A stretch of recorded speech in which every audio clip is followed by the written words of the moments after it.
You're listening to the Zandbergen Report, where wealth strategies and investment wisdom collide with Bart Zandbergen, your distinguished host and certified financial planner. Welcome to the Zandbergen Report, a showcase for wealth strategies and investment wisdom that's essential for our evolving world. I'm your host, Bart Zandbergen.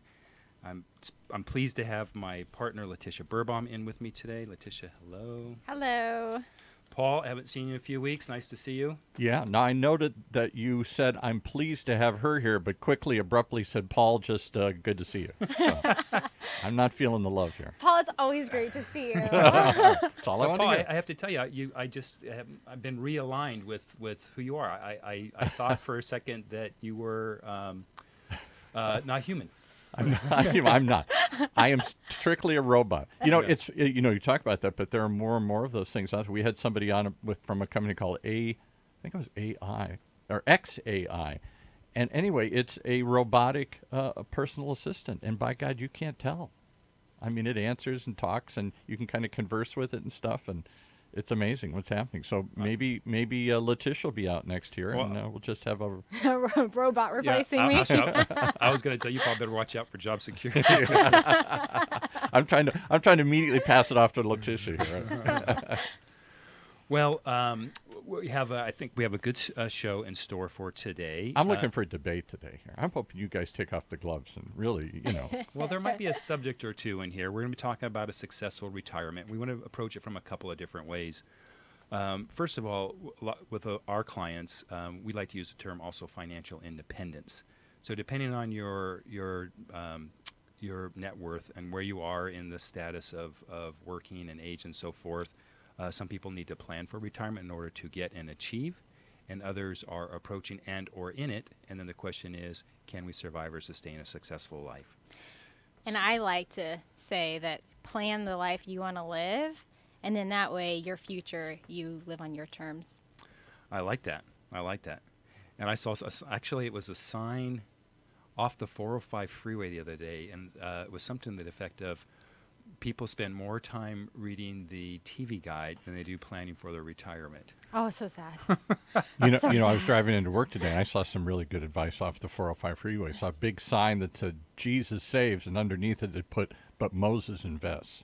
So I just thought I'd pass that on. That's a good one. I like that one. Thanks, Paul. All right. So from that regard, there's so retirement planning, we're going to talk about it in a couple different ways. One, as a working individual, what kind of plans can you use to help you get there? And the other component of today's conversation will be, hey, I'm in retirement or I'm approaching retirement. How do I plan for it? Tisha, where would you prefer to start? Oh, I love it. So depending on where you are, so if you want to say that you're like a millennial or Gen X, where would you start for that planning? Or if you're, if you have 30 years to retire or 30 years of retirement, I say let's start in the beginning, and then we can work our way up. Yeah. Okay. Go from there. And that there might start the first debate, Paul. Okay, we'll get the bell ready and ring first round here. Boxing gloves. All right. So a very common question is, how much money will I need at retirement? And many times it's put in terms of what percentage of my current income and or current expenses would I need. So, Letitia, I'm going to let you answer first. I would say, in a rule of thumb, that I know that we disagree on that, so I'm just warning everyone here, that if you're you're just starting your retirement and it just sounds so far away, and the idea of putting money away when you don't get to enjoy it now is a hard thing to swallow and to understand. So baby steps, I would say, first and foremost, if you haven't even started, at least start somewhere. That's really, really important. And then there's a lot of plans now that you can work up and increase over time. And then once you start to see the value of the tax savings, of deferring, then you see a lot more effects. But the rule of thumb, let's just pretend you're making $100,000. I say you want to at least save 75% of your income. So you want to be saving at least $75,000 is that number that you want to have in retirement years. For income, $75,000 a year in income. Okay. Correct, yeah. All right. So my counterpunch to that, And again, everything that we say here, I believe, should be qualified with. It's a case by case. There Correct. are general rules. Yeah. And there's something that really applies to that we'll talk about in a minute, which is that next question is how much should you save? We're talking about now how much someone spends, but how much you should save. Yeah. So I think in planning, many times it's at least 100% of current expenses, and or for the first 5 years, 110 or 120%. This is why. People retire right out of the gate, and if they're, young enough, or I should say healthy enough or mobile enough, hey, I've got some deferred travel. I'm going to really do a lot more golf. I'm going to do trips with the family. So, although it could be 75 or 85%, but many times I've seen 100 to 125%, at least for 5 years. Yeah. And then either way, whether it's we plan for a 75% or 125. At what we do at OptiVest Wealth Management in our planning is we look at, okay, so we'll use my example. We'll start with that. Yeah. So we'll do 125% for the first 5 years. We'll drop down to 100% for the next 5 years, and then we'll drop down to 75% for 10 years and beyond.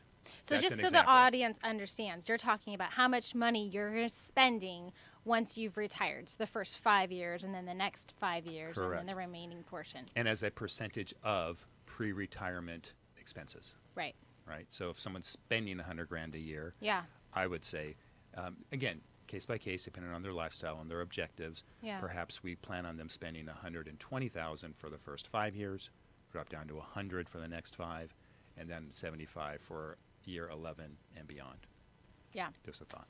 And I know your answer why you would do that, but do you want to tell the audience why you think that, just big picture, why you have that laddered?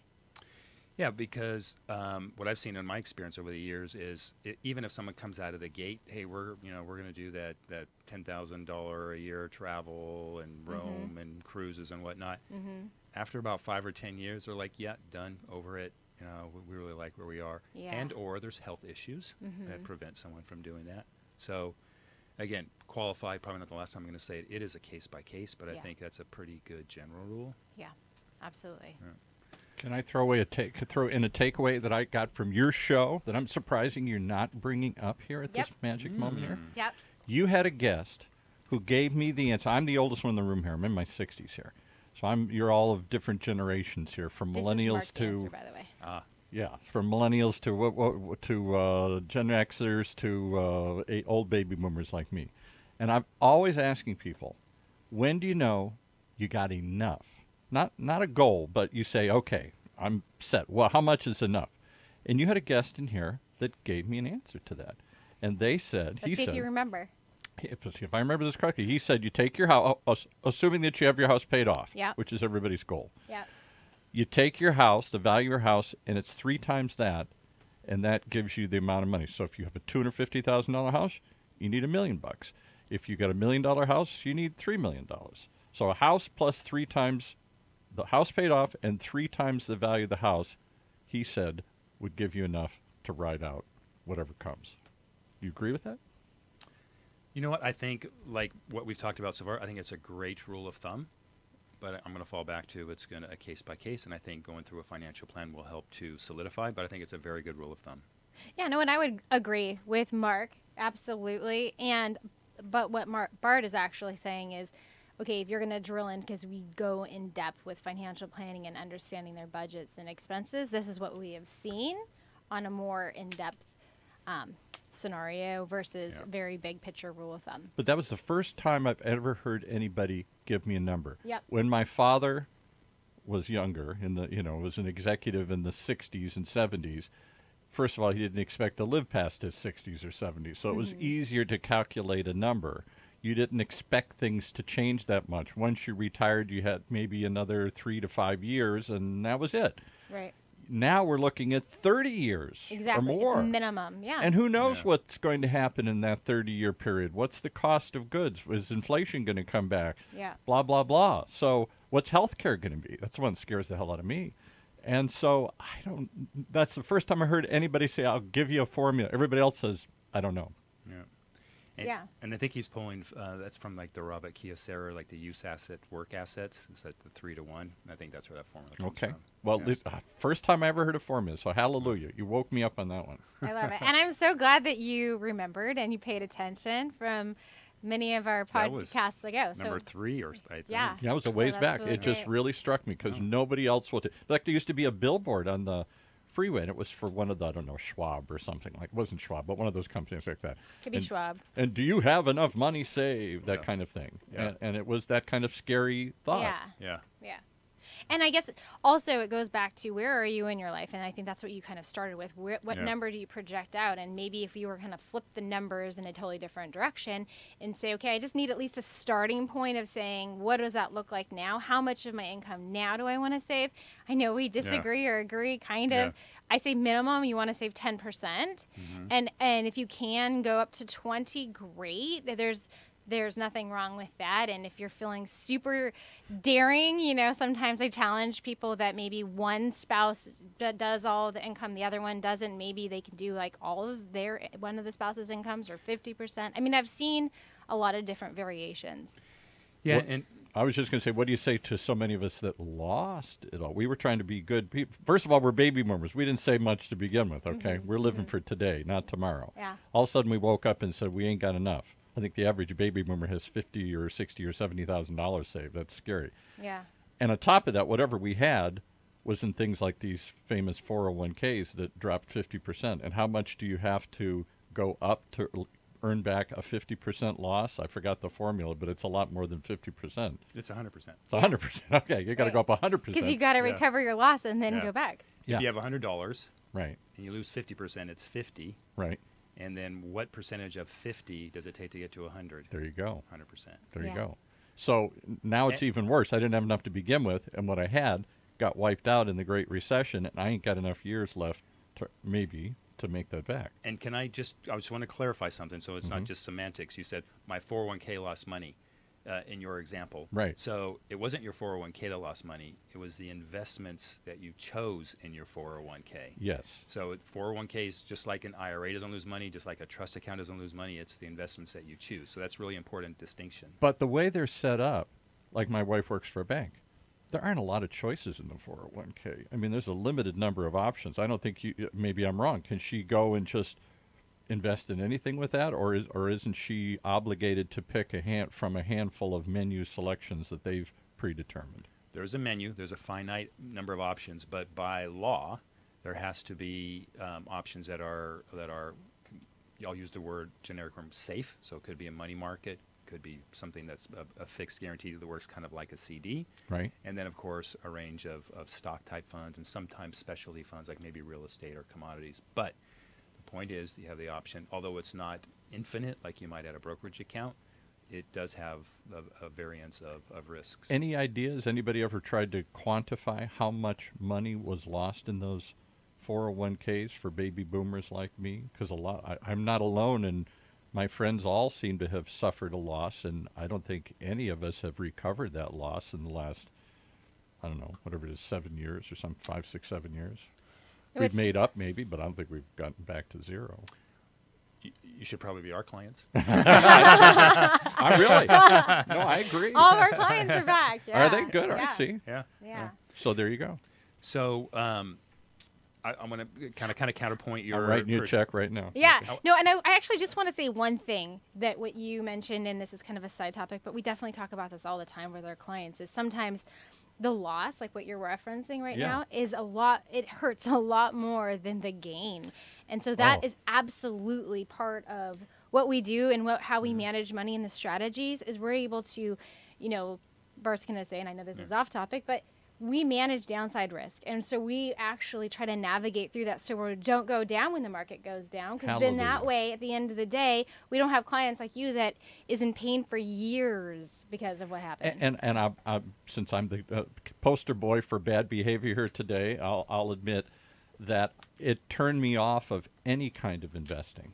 I'm so sorry. Yeah, which is unfortunate. I mean, I know that's a stupid, ridiculous, dumb thing. So I missed all these last couple of years when it zoomed up because I just thought, I ain't doing this anymore. I'll buy something really super low and super safe. I'm just turned off of the whole thing.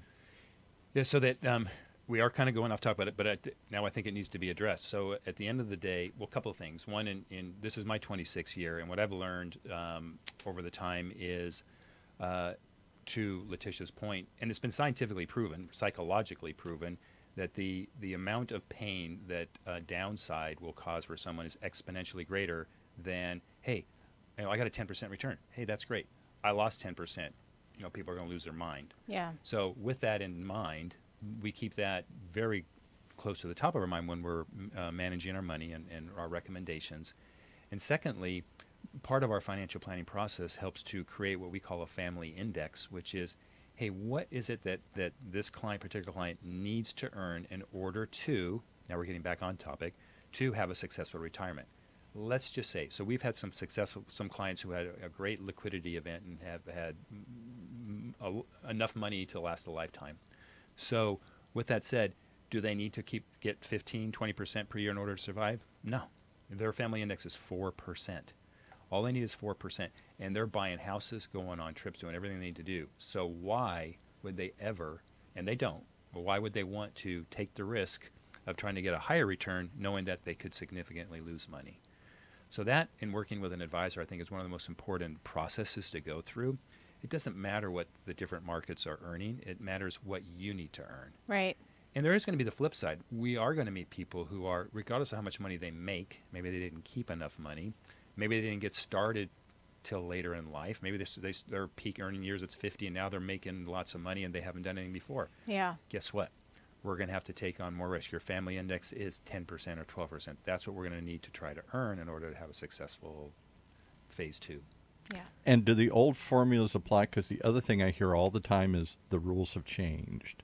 The rules have changed with the stock market. The rules have changed with, I don't know, technology companies. And I don't hear all the other investment shows we run on this station all talk about what happened in the past, and from that you are predicting the future. And there are formulas and theories and whatnot based on 50 years of performance. And then there are those that come in here and say, throw all those out. The past doesn't predict future gains. We Actually, I would say the other way around. Yeah, right. So we had, it's interesting about that. We had an investment committee meeting, Letitia and I, with our partners a couple of hours ago. And part of the conversation was, as we were dealing with one of our providers, was, hey, we've got a service that helps project forward. Now, there's no guarantees. I mean, we all know the disclaimers, but it helps to project what kind of risk and stuff going forward. And there was those of us in the investment committee, actually Letitia and I were on the same side of this one, was, hey, we think history is very important as well. Now, to that, things have changed. The makeup of the S&P 500, the stocks are different, and the climate's different. And you used the word the rules have changed. I wouldn't probably say the rules have changed. I would say it's a new world. Doesn't mean the rules have changed. It's still diversification is important. Being diversified and so forth. But the circumstances have changed. And when I got in the business in the 90s, if you didn't get 20% per year as an advisor, you got fired. Yeah, right. And then I remember those days. Then the year 2000 hit, and kind of shook up the whole world, in the industry. And then we're like, okay, pick ourselves up, wipe the dust off. We're back, and we're earning, probably not 20%. We're earning 10% per year, and everything that we projected was 10%. And then we hit, so that was 2000, and then we hit the second recession. So the new world is projections in retirement planning is 6%. It's no longer 10. It's no longer 15. Wow. Now, will we get greater in years? Oh, of course. But there's a good chance that the long-term returns are going to be closer to 6. Wow. So I want to make sure we don't run out of time here, because we actually specifically came on our goals today was to actually share a couple strategies. And so depending on where you are in your life cycle, or if you're a business owner, or if you're an employee or executive, you have different investment plan options. And we wanted just to kind of talk about, yes, we want you to save as much as you possibly can. And to answer your question is we want to make sure that you're diversifying your portfolio. The ideal situation is being able to be in contact with someone that has an understanding of what's going on in the actual market that necessarily isn't It's not your friend. It's not your neighbor. It's not, Yeah. someone through the register line at the grocery store. It's someone that doesn't have an emotional connection with the market. It's looking at the numbers, it's the facts, it's the trends, and does this all the time. So that is a little bit different of a take versus where's the media and what are they talking about right now? Because there's always media sells. So just wanted to be able to make sure that we address that and start, depending on when you start, just start. Right? You don't have to say, okay, I have to have this formal plan done before I can start. Just start somewhere and go from there. So if you were, let's pretend if you were like a employee, we can talk about that. Maybe some of your different options could be like a 401k. Sure. So yeah, okay. As an employee, first of all, there's a line drawn by the IRS at somewhere between $100,000 and $120,000. They use a very technical term: highly compensated employee versus non-highly compensated. Right. So there are, and the reason that that's important because there are some limitations. 401ks can be very complicated to administer and run, but as an employee, the maximum is no longer a percentage of income. It's 100% of income up to, and if you're under 50 years old, it's 18,500, and if you're over 50 years old, it's 24,500. Great. So you work for a company and you earn $25,000. You could put, and you're over 50, you could put 24,500. And that's the same as 403B or 457.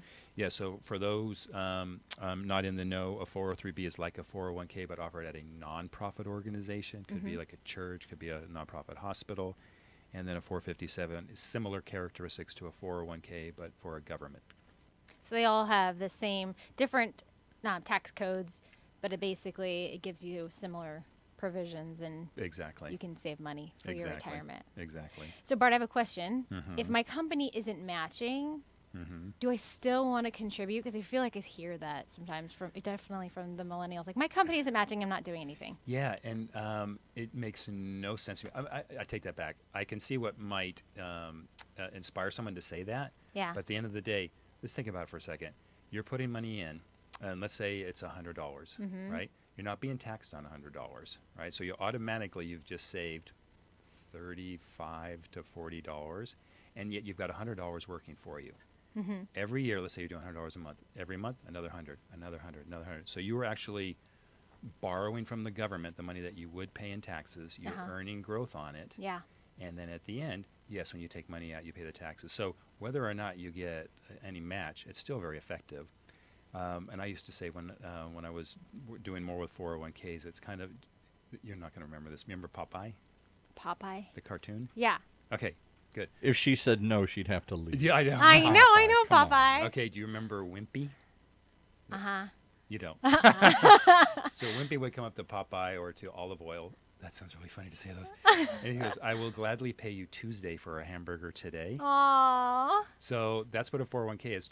As an employee, you're saying to the government, I'll gladly pay you when I retire to enjoy the growth today. And what's the overall reason why they would do that? What's the idea behind that? So it's tax deferred savings and tax deductible savings. So they're reducing their overall taxes and they're saving on a tax favored, tax deductible basis. So today I might make more money in my pocket just because I'm not paying as much money in taxes, and then maybe when I retire, I'm not paying as much money in my taxes because I'm not getting all the income. That's theoretical too, but let's just say the tax is the match. You're still way ahead because you've deferred and you've gained on the deferral. But that theoretically could happen. You're in a lower tax bracket. Okay. I know we're running really short on time, and I want to make sure we cover, I think a lot of our clients are self-employed, either professionals, attorneys, consultants, or something like that. In this case, I'll just use myself as an example because in our world, when you're an advisor, you're an independent consultant for your firm. So I have set up, it's called a solo 401k. Okay. So I mentioned earlier 401ks can be costly, expensive, complicated. A solo 401k, there's nothing. You just get a planned document. It costs a couple $100 and you're done. I like that. Yeah. And since I'm not as old as Paul, but I'm older than you and I'm over 50, I can do $24,500 per year. Yeah. Now, on top of that, I can do a profit sharing plan. It's part of the same plan. Okay. That means 25% of my adjusted gross I can put on top of that. I like that. And then kind of old school. They're called defined benefit or pension plans that the big companies used to provide, or some of them still do. Some of the aerospace and big companies. Pension plan. People know what pension plans are. So when you retire, you have X amount of money coming to you. Well, the formula is pretty complicated. We don't have enough time to discuss it, but it allows someone to put a lot more money in that plan. Well, that allows me to put up to another $150,000. So at the end of the day, I can put up about $250,000 per year into a plan if I stack all those 3 plans. Nice. That's some pretty good tax planning. Nice. And that's great retirement savings. So if you were going to be managing that, just what Paul was saying earlier, and you have limited options, and if you're managing it, don't you have more selection? I have unlimited options because we're using just brokerage accounts. So for all 3, I can do anything that I can't use physical gold. I mean, there's some things that are But did art. you hear that, Paul? You have a lot of fun selection. See, I like that. I See? like choice. I like choice too. And then the last one, since we've got only about 2 minutes left, let's say you're a small business, maybe a small business owner, which are a lot of our clients have had a small business and then they liquidate it and then they have lots of money at the end. Yeah. What's their solution? So you can either do a full 401k, pay the cost, and go through all that administration. Yeah. That might be the better choice. There's something called a simple IRA and or simple 401k. Okay. Takes away almost all of the administration costs, maybe $50 per year per participant, as opposed to hundreds, maybe thousands of dollars total. Yeah. The limits are a little bit less. It's instead of the $18,500, it's $12,500 if you're under 50, $15,500 if you're over 50. Yeah. And then you have you can do a match on top of it up to. Do you remember the limit? Another like $5,000 or $6,000 on top of that. So as a small business owner, that's something to take a look at for ease and still be able to provide, I think, a good employee benefit. Well, I definitely think that we have a lot of options, and so if people have questions, they definitely can reach out to us. How do they find you? So we can find us at zandbergenreport.com. They can reach either of us at optivestwealthmanagement.com. And our emails are Letitia@optivestinc.com. I'm Bart at optivestinc.com. Anything else, Paul? Lots of choices, but really only one answer. Call you guys. I love it. Yeah. And that's 949-363-8686. 949-363-8686. Thanks for joining us, everyone, today. We look forward to being in the studio next week. Have a great week. Cheers. Thank you. Tune in next week for the latest edition of the Zandbergen Report, Tuesdays at 2 p.m. Catch up on our recent shows by visiting www.bartzandbergen.com. Interested in being a featured guest on our show or have a question you'd like to hear us answer on the Zandbergen Report? Email podcast@bartzandbergen.com.